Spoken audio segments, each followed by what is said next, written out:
더 좋은 차를 탈 수도 있고 더 좋은 음식 먹을 수도 있지만, 그러나 하나님 나라를 위해서, 선교를 위해서, 주의 교회를 위해서 우리가 전략하고 아끼고 그 모은 돈으로 드리는 걸 하나님이 기뻐하시지요. 그냥 막 차고 넘쳐서 여기 있는 거 그냥 떠다가 갖다 놓고 여기 있는 거 주는 거, 그거 원하시는 거 아니에요. 여러분, 우리에게 두 가지 마음이 있어요. 하나님을 섬기고 싶은 마음, 적당히 하고 싶은 마음 있는데, 우리의 마음속에 섬기고 싶은 마음 이쪽으로 가서 하나님이 그것을 하나님이 강제로 시키는 것이 아니라 그냥 우리의 마음속에서 스스로 태어나 원해서, 우리 여성교회원들 그렇잖아요. 집에서 음식하는 거 안 하면 자식들이 원망하고, 음식하고 빨래하고 청소하는 거 안 하면 남편이 원망하고 해서 합니까?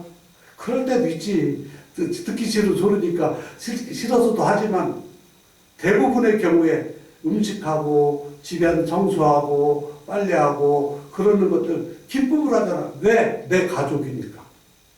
하나님은 우리에게 선교하는 목적이 저는 그거라고 생각해요. 이전에는 태국의 불교, 이슬람의 사람들은 자기가 섬기는 신내 명령대로 살지 않으면 벌을 받는다고 하는 두려움 때문에 그걸 하는 거예요. 그러나 우리는 그거 안 해도 돼. 그렇지만 우리는 하나님을 사랑하기 때문에 그 감동 속에서 그 사랑하는 마음으로 하나님이 기뻐하시는 일을 하는 거예요. 어떤 사람들이 저한테 와요. 한국은 잘 사는 나라인데 왜 태국에 와서 이 고생하면서 삽니까? 제가 그런 얘기를 해요. 나도 한국에서 사업해서 옛날에 내가 잘 살았다. 우리 교회에서, 내가 모교에서 11조 1등도 하던 사람이다. 우리 교회가 큰 교회예요. 몇천 명 되는 교회였어요. 그랬는데 어느 날 내가 살다 보니까 선교하는 게 얼마나 귀한 것인가 를 알아요. 하나님이 기뻐하시는 것은 내가 11조 많이 드리고 헌금하는 것보다도, 주의 종들 열심히 잘 섬겼어요. 섬기는 것보다도 하나님의 사랑을 모르는 사람들한테 복음을 전하는 거다. 제가 그래서 그랬어요. 내가 어느 날 생각해보니까 내가 오늘날 내가 있는 것이 하나님의 은혜고 너무 하나님의 사랑이 귀하다. 이 사랑을 알지 못하는 사람들에게 전하는 것이 하나님이 제일 기뻐하시는 것을 내가 깨닫고, 내가 하던 사업, 달라가던 사업도 접고, 우리 아이들이 이제 한참 잘하는 아이들, 공부도 잘했고 똑똑하던 아이들의 장래를 모든 것을 하나님한테 맡기고 그 아이들과 함께 우리 온 가족이 같이 선교지 가서 처음엔 고생을 엄청 많이 했어요. 돌아가고 싶었어요. 그러나 하나님의 사랑을 깨달아. 하나님의 사랑을 모르는 사람들이 너무 많아. 태국은 너무 살기 좋은 나라예요. 겨울도 없어. 맛있는 과일도 많아. 그냥 파인애플, 바나나, 파파야 이런 것들은 그냥 사시사철 나와. 망고는 그냥 사시사철은 아닌데도 그냥 많이 있어. 망고 씹을 때 얼마나 맛있는지 몰라. 두리안, 막 맛있는 과일도 막 지천에 깔려 있어. 얼마나 사람들이 친절하고 좋아. 그런데 가장 중요한 건 하나님을 몰라. 그래서 그 사람들한테 하나님의 사랑, 내가 당신들 너무나 좋아. 그런데 당신들이 하나님의 사랑을 몰라. 태국 사람들은 락이라는 말이 광락이라고 사랑이라는 말이거든요. 이 사랑이라는 말은 태국은 그냥 남자 여자가 적당히 눈 맞으면 그냥 같이 가서 자고 막 그렇게 사는 사람들이 많으니까 이 사랑이라는 말을 좀 이렇게 좀 얼굴 붉히면서 들어. 그러니까 사랑이라는 말 하기가 참 어려워. 그래도 우리는 뭐 그 사람들 말은 사랑이라는 단어로 내가 받은 하나님의 사랑은 이런 거다. 구체적으로 많은 시간이 많으면 설명하지만 나는 하나님이라고 하는 그 분한테 내가 살아오면서 정말 많은 은혜를 받았고 사랑을 받았는데 사람들이 모르는 사람들이 너무 많아. 그래서 이것을 내가 알게 하기 위해서 그러나 그것을 내가 어느 날 생각해 보니까 그 하나님의 사랑을 모르는 사람들에게 하나님의 사랑을 나누어 주는 것이 내가 사랑하는 그분이 제일 기뻐하는 일이다. 내가 사랑하는 그분이 기뻐하는 일이라면 내가 고생이 되더라도 나는 할 수 있어. 여러분 그렇잖아요.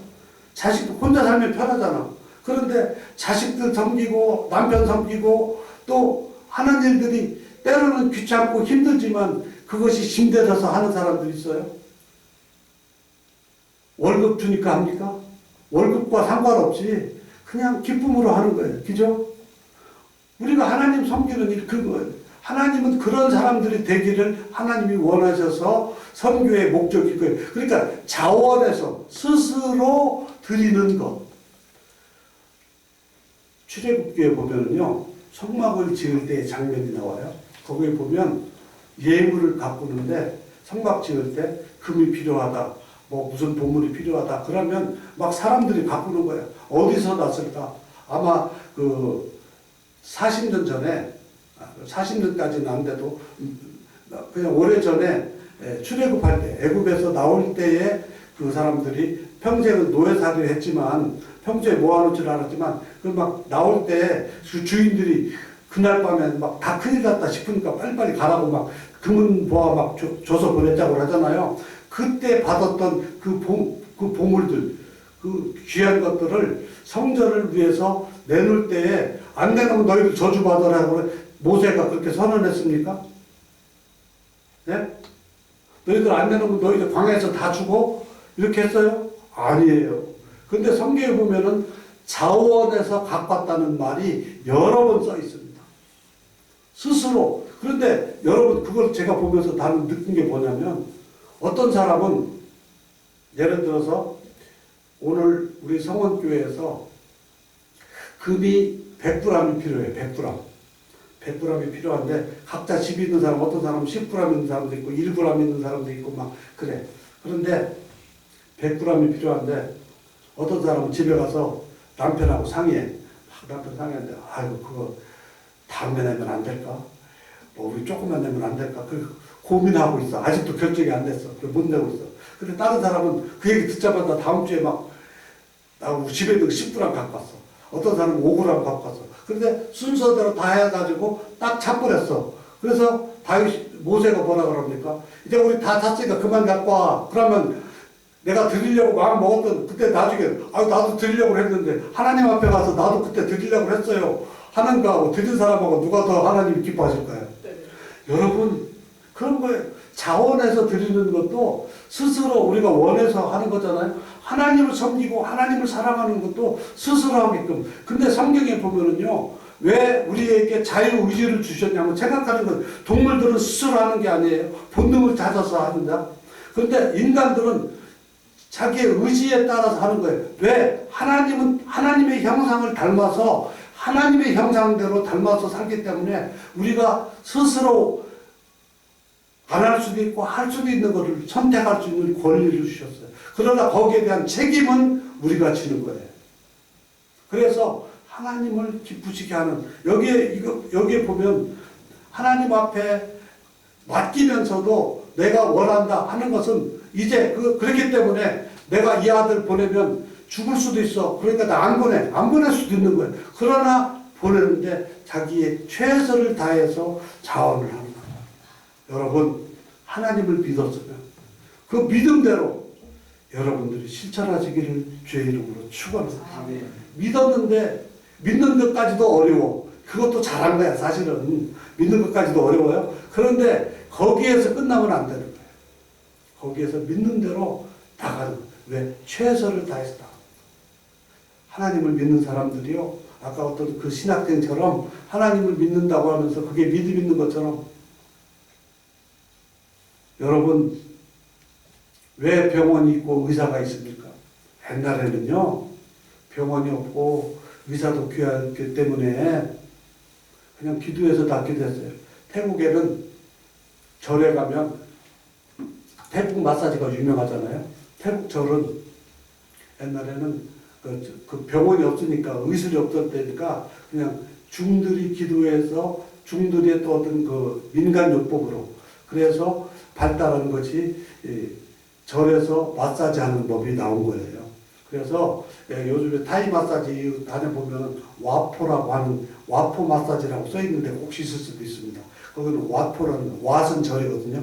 포라는 절에서 그 마사지 학교가 유명한 학교입니다. 하여튼 그렇게처럼 그런 그 민간 의술이 해겠는데요. 근데 지금은 아프면 어디 가야 돼요? 병원에 가야지. 여러분, 우리 목사님 능력 있어서 기도해서 낫게도 해주시죠. 그렇지만은 감기 걸리면 감기 걸렸다고 내가 머리 아프다고 타이레놀 사 먹으면 되는데, 감기 걸려서 타미프루 먹으면 되는데, 목사님한테 목사님 나 감기 걸렸어요. 목사님도 감기 걸려. 머리 아프면 타이레놀 사 먹으면 되는데, 목사님 나 머리 아픈데 기도해줘. 목사님도 머리 아파. 여러분, 하나님이 그런 길 주셨는데 그거 안 하고 그게 믿음 좋은 게 아니라니까요. 내가 할 도리는 다 하는 거예요. 다윗이 골리앗을 물리칠 때요, 그냥 돌멩이 집어가지고 한 번 던졌는데 우연히 맞았다? 아니에요. 자세히 보면 다윗이 뭐였어요? 그 당시에 뭐였어요? 목동이었습니다. 목동이었는데 양을 칠 때 늑대나 사자가 양을 잡아먹으러 올 때에 평소에 물맷돌로 던져서 정확하게 늑대나 사자를 맞춰서 쫓아냈던 경험이 있기 때문에 골리앗이 와도 나는 돌멩이 던져가지고 맞춘다. 그런데 100번 다 맞출 수 있어요? 못 맞출 수도 있거든요. 나는 하나님을 믿는 믿음 가운데 맞출 수 있다고 하는 믿음 가지고 나가지만은 그것이 골리앗의 이마에 정통으로 맞게 하시는 건 누구라고요? 하나님인 거예요. 여러분, 우리 아이들을 키우면서 네가 열심히 그냥 교회만 잘 다니면 너 잘 되니까 교회만 열심히, 아니, 공부도 열심히 해야 돼. 그래야 좋은 대학도 가고 좋은 회사도 가고 좋은 직업도 가질 수 있는 거예요.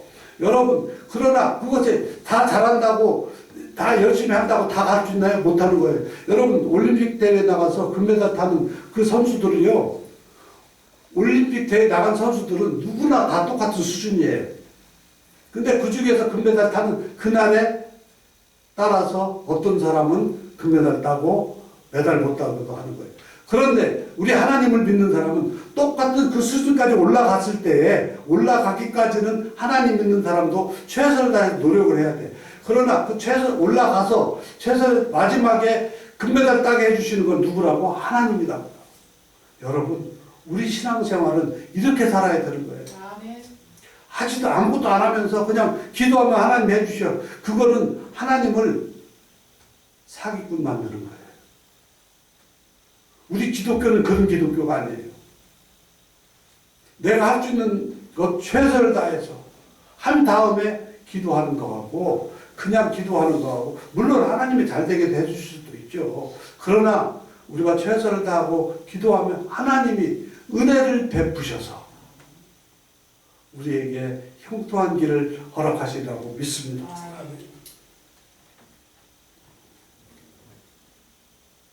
여러분, 우리가 어쩔 수 없는 상황, 그런 상황들이 많이, 저는 선교지에 있을 때 정말 그런 상황들이 많이 겪었어요. 제가 아팠는데요,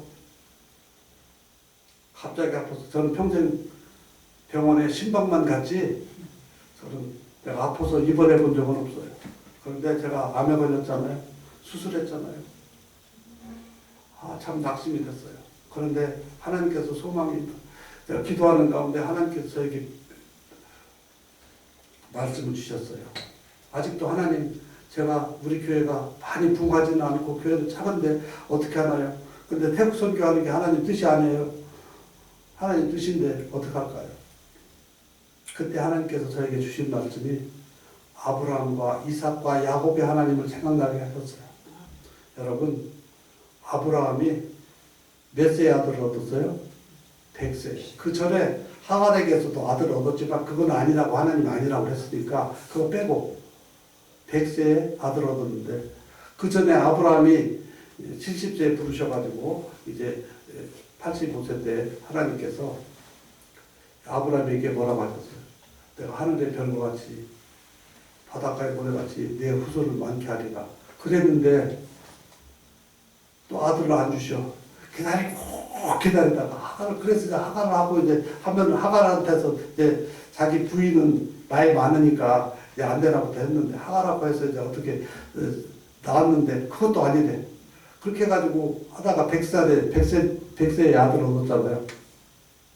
그랬으면 쌍둥이를 주시던지 많이 주시면 좋은데 하나 줬어. 그리고 나서 아브라함이 175세에 돌아가실 때까지, 물론 그 뒤에 이제 사라가 죽은 다음에 또 아들들을 얻었지만, 하나님께서 사라의 몸을 통해서 난 아들만이 너의 믿음의 후손이라고 약속을 하셨기 때문에, 아브라함의 당대에는 하나님께서 주신 아들은 이삭 하나밖에 없었어요. 그런데도요, 아브라함은 아직 아들을 얻기 전에 창세기 17장에 보면 하나님을 만나셨을 때 아브라함이 하늘의 별과 같이 바닷가의 모래같이 내 아들들 자손들 하늘의 별처럼 많게 하리라 하실 때 아브라함이 믿었다고 했어요. 로마서에 보면 확실하게 그것을 믿었다. 그러니까 하나님께서 의롭게 여기셨다. 여러분, 아브라함이 그 당시에 뭐 쥐고 있었어요? 아무것도 없었어요. 그런데 하나님이 말씀하시니까 맞아, 하나님이 하신 말씀대로 될 거야 라고 믿었어요. 제가 그 말씀에 제가 도전을 하고, 아직 내가 태국교회가, 내가 지금 이제 병들어서 이제 나이도 먹었고 이제 병들어서 이제 얼마 사역할지 모르지만은 하나님이 태국 선교를 위해서 나를 보내셨다는 것이 하나님의 약속이, 하나님이 나를 선교사로 보내실 때 비전이고 약속이라는 걸 내가 믿은 이상은 이것은 반드시 이루어진다. 내가 비록 지금 성도들 몇 명 안 되지만은 하나님이 이루신다고 하는 그 믿음을 제가 믿었어요. 이사야서 창세기 27장에 보니까 이삭이 아버지가 돌아가시고 이제 오늘날의 블레셋 땅 팔레스틴 지역에서 살고 있는데 흉년이 또 들었어. 그래가지고 그냥 하나님께서 그냥 거기 살라고 하면서 사는데 하나님이 말씀하셨어요. 네 아버지하고 약속했던 대로 네 자손을 번성케 하리라. 그 당시에 이삭이 아들이 몇 있었어요? 야곱하고 에사하고 둘밖에 없었어요. 하나님 참. 한 몇십 명이라도 주고, 다만, 10명이라도 주시고, 그런 다음에 내 자손을 번성케 하리라 하면 되는데, 아브라함 때는 한 명. 아브라함이 죽기 전에, 175세 죽기 전까지 160살에, 야곱과 에서를 얻었으니까, 손자까지 봤으니까, 그럼 뭐, 3명 보고 갔어. 그래도 하나님을 믿었어. 근데 지금 이삭은 현재는 아버지는 가셨고 자기 아들들은 둘밖에 없어. 그런데 하나님의 약속을 믿었어요. 27장. 그래서 그냥 하나님께서 다른 데를 가서 살려고 그래. 너 지금 현재 어려워도 여기서 살아. 그래가지고 그곳에 살아서 농사를 지었는데 100배나 얻었다라고 성경에 나와 있습니다. 여러분, 현대 과학으로도 농사를 100배 못 져요. 많이 벽실을 심어가지고 실험실에서 열심히 최적의 환경으로 해서 농사를 지면 24배 나온답니다. 24배. 근데 지금으로부터 수천 년 전에, 대략 한 3,500년 이전에, 3,800년 전이라고 생각되는데요. 그때에 그 척박했던 오늘의 이스라엘 땅에서 농사를 지었는데 100배를 거뒀다. 이거는요, 있을 수가 없는 얘기예요. 근데 성경에는 그의 농사를 100배나 거두어서 그가 거부가 돼가지고 주변의 사람들이 시기할 정도로. 왜? 자기는 농사는 안 되는데 이삭은 농사를 져서 어마어마하게 거둔 것을 보니까 이삭이 섬기는 그 신은 진짜 신이구나, 하나님이구나, 그들이 믿었다는 거 아닙니까? 그들이 믿은 거는 하나님인 것만 믿었지 그냥 하나님이 나의 구세주를 믿은 건 아니에요. 그러나 어찌됐든 간에 이삭은 그 하나님, 그때에 하나님께서 나타나서 이삭에게 약속했어요. 내 자손을 번성케 하리라. 네 아버지하고 약속했던 대로 내가 살게 하리라. 여러분, 이삭도 믿었다는 거예요. 제가 그 말씀을 아브라함의 이야기, 이삭의 이야기를 들으면서 내가 지금 우리 교회는 내가 개척한 지 20년이 넘어서 지금 이렇게 교인들은 아직도 이렇게 많이 모이지는 않지만은 그러나 이들이 믿음으로 내가 심는다면 아브라함이 이삭을 믿음으로 키웠고 그 손자 이삭과 에서를 믿음으로 키워서 그들을 그 야곱이 믿음의 사람이 된 것처럼 믿음의 족장처럼 된 것처럼 우리 성도들이 비록 많지는 않지만 이들이 하나님의 말씀을 믿고 태국 선교를 위해서 당신들이 죽어 이제는 이 땅에 자기들의 조국에서 태어나는 믿음의 씨앗들이 되어서 후손들이 길이 주님 오시는 날까지 하나님 나라를 위해서 살아야 된다고 하는 그 믿음을 가지고 그 사람들이 그 땅에 심겨진 씨앗이 되도록 한다면, 그러면 내가 비록 병에 걸려서 죽어도 상관없겠다. 내가 위로가 되는 거예요. 얼마나 기쁜지. 그러면 내가 할 일은 무엇이냐. 이들에게 열심히 지금 있는 상황에 연연하지 말고 이제 열심히 내가 죽든지 또는 한국으로 다시 돌아오든지 하게 되더라도 내가 자기들만 남아있는 이 사람들이 정말 믿음을 지키는 순수한 스스로 복음을 전하고 그 교회를 위해서 헌신하고 하는 사람들이 될 수 있도록 키워만 놓을 수 있다면 되는 건 아닌가. 제가 그 생각하고 제가 더 열심히 성도들을 가르치고 애정을 가지고 하니까 얼마나 사랑스러운지. 우리 성도들 한 사람 한 사람들 기억하면서 제가 하루에도 수없이 많이 기도하면서 그들을 기도하면 눈물이 나고 어떤 때는 감동이 되고 얼마나 사랑스럽고 얼마나 보고 싶은지 몰라요. 하나님이 그 마음을 주셨으니까 저들의 믿음이 자라서 저들이 정말 자기 조국을 위해서 정말 복음에 썩어져가는 미랄이 되면 얼마나 좋겠는가. 여러분, 그러한 싹이 이제 돋아서 신학 공부하는 사람도 생겼고요. 스스로 이제 봉사하는 사람도 생겼고, 자기들이 봐서 아직 우리 한국교회처럼 아직 그렇게 성숙하지는 않았어도 그래도 제 눈에는 그래도 교회가 필요하면 필요한 것도 나한테 말하지 않고도 사다 놓기도 하고 조금 잘하는 모습을 보면 아직도 내가 생각하는 그거에는 못 미치지만은, 그러나 그것이 내가 어느 날 기도하는 가운데 하나님이 저한테 마음을 주셨어요. 여기는 선교지야. 네 기준으로 보지 마라. 한국교회 기준으로 보면 아직도 헌신하는 것이 부족해 보이지만, 그래도 저들 가운데서 그런 자원에서 헌신하는 사람들이 나왔다는 자체가 너무너무 감사한 거예요. 여러분, 제가 그 말씀을 생각합니다. 맞아. 하나님의 은혜를 받고 우리의 교회가 성장하고 하나님 나라가 확장되어 나가는 것은 우리가 전능하신 하나님한테 맡기고 내가 할 수 있는 최선을 다해서 저들이 내가 죽든지 떠나가든지 한 다음에 저들 머릿속에 남는 것은 우리 목사님은 무엇 했을까? 그 다음 이제 문제가 생기면 내가 병들었을 때 어떻게 살았을까? 하는 모습들이 저들에게 기억돼야 된다. 그래서 제가 늘 기도하는 모습, 그리고 무슨 이야기를 할 때 늘 말씀을 가지고 제가 하는 모습을 제가 가르쳐들 속에 기억하게 하려고 설교할 때 늘 말씀만 가지고 생각해요. 그러면서 제가 우리 교회는 신앙 고백을, 우리 마하나권 교회, 제가 교회는 마하나권 교회인데요. 마하나권 교회는 신앙 고백을 선교지니까 매 시간마다 신앙 고백을 하는데요. 마하나권 교회 신앙 고백. 첫째, 나는 성경이 하나님의 말씀인 것을 믿습니다. 둘째, 나는 성경을 통해서 하나님이 복 주시는 것을 믿습니다. 셋째, 나는 살아가는 동안 성경 말씀을 지키겠습니다.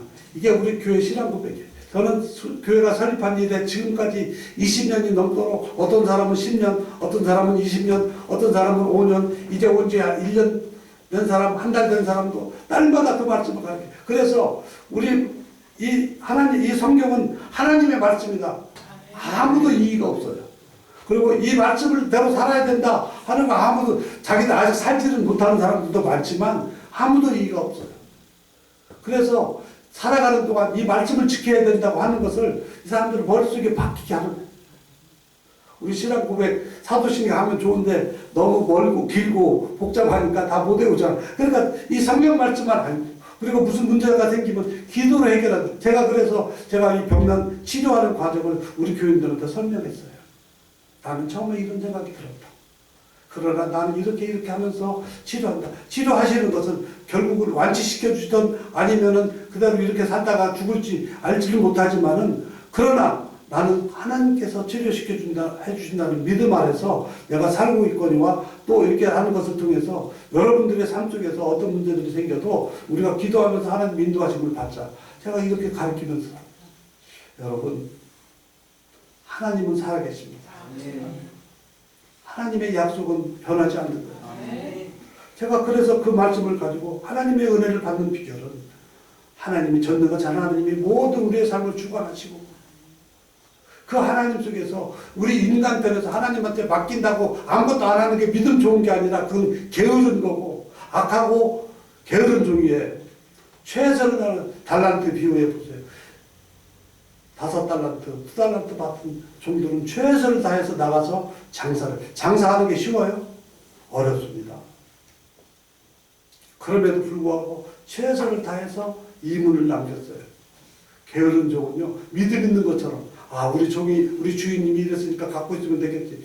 그런데 우리 주인, 그 주인은 뭐라고 그랬어요? 악하고 게으른 종이라고 그랬어요. 여러분, 신앙 좋다고 하면서 악하고 게으른 사람들이 많아요. 그러나 우리 성원교회 성도님들은 그렇지 않은 분들이 계셔서 너무 감사합니다. 여러분, 우리는 우리의 삶 속에서 주어진 환경 속에서 장사하는 분들이면 장사하는 사람, 직장 생활하는 분들은 직장 생활하는 분들이든 우리가 무슨 일들 하든지 간에 최선을 다하는 거예요. 선한 양심을 가지고. 저는 목사로서 선교사로서 우리 성도들 앞에서 최선을 다해서 노력합니다. 제가 최선을 다해서 헌금하고 최선을 다해서 봉사하고 최선을 다해서 기도하고 하니까 우리 성도들이 이제는 알아. 그동안은 외국 사람이고 선교사니까 거리를 이만큼 뒀어요. 저는 선교사로서 선교사이기도 하지만 목회예요. 우리 교인들 앞에. 목회하지 않으면 이 사람들은 삶을 알 수가 없어. 외국 사람이니까 더더군다나. 그러나 저들의 삶 속에서 신방도 가고 저들의 삶의 문제를 가지고 같이 얘기하고 비록 언어가 다르고 때로는 모르는 말이고 문화가 다르니까 언어가 내가 모국어가 아니니까 공부하지 않은 말은 모르는 거예요. 그러면 물어가면서 이해하고 그 사람들하고 같이 살다 보니까 그 사람들이 먹는 음식 같이 먹으니까 때로는 선교사들이 그래서 병에 걸리는 거예요. 현지 음식 먹으면 안 되는 것. 하여튼 그 사람들은 안 걸리는 거예요. 하여튼 그런 가운데 그 사람들이 이해하고 같이 노력하고 같이 살면서 그럴 때 그 사람들의 마음이 열리고 태국 사람들 마음 착해가지고 말을 할 것 같은데요. 마음 안 열어요. 제 아내가 여자 성도들 제자 훈련한다고 가르쳐 보면요. 어떤 사람은 8년 만에 자기 가정사를 얘기합니다. 어떤 사람은 10년 만에 자기 가정사를 얘기합니다. 이야, 우리 같으면 입이 근질근질해서도 한 1년, 2년 공부하면 할 것 같은데 8년 만에, 10년 만에 자기 가정사를 얘기해요. 내 남편이 이런 사람이었고 우리 가족은 이랬고 그러니 목회하지 않으면 몰라. 그래서 저는 선교사지만 목회해요. 시골 교회들도 있습니다. 시골에 교회 세우는 것들도 있습니다. 그 사람들, 그거 사람 우리 교인들은 잘 몰라. 그러나 그쪽에 때로는 가서도 우리가 같이 가르치기도 해요. 그러나 우리가 주어진 상황 속에서 최선을 다하면서 그들을 위해서 노력할 때에 우리 하나님께서 은혜를 주신다 하는 것을 제가 느꼈습니다. 여러분, 하나님의 말씀 안에서 우리가 산다는 것, 그 말씀 의지하고 산다는 것. 비록 아브라함 때는 그 자기의 몸에서 난 씨는 손자까지 160살에 얻은 손자까지 쌍둥이 손자까지 합쳐서 셋밖에 없었어도 하나님이 분명히 이루신다고 하는 그 믿음을 가지고 아브라함은 평생 살았어요. 이삭도 60세에 얻은 손자, 쌍둥이 아들, 손자는 아직 아니고 쌍둥이 아들밖에 없었어요. 마지막에 노년에 이제 야곱이 바다바라 갔다가 돌아왔을 때 성경에 보면 대략 한 이삭이 180세에 돌아가셨는데 대략 한 22, 3년 정도 이제 그 야곱이 요셉이 잃어버리기 전까지 아마 제가 볼 때는 그 야곱이 아버지 이삭하고 같이 살았다고 한다면 그 손자들하고 같이 살았던 시간이 대략 그 시간인데 그럼에도 불구하고 이삭도 그 아버지처럼 하나님이 약속하신 그 말씀을 믿고 살았어요. 야곱도 비록 아들 잃어버리고 또 그 아들 남은 아들들하고 살았지만 그 하나님의 약속을 믿고 살았어요. 그래서 지금 이게 43장, 45장, 46장, 47장에 보면 이제 그 아들들이 돌아와서 다시 애국으로 갔을 때 그 노년에 그 자손들을 축복하면서 49장에 보면 자손들을 축복하면서 그 야곱이 눈을 감을 때의 모습을 보세요. 하나님의 약속에 대한 확실한 믿음을 가지고 하나님께서 반드시 이루신다고 하는 믿음. 그리고 요셉도 그 믿음을 가졌으니까 50장에 요셉이 죽을 때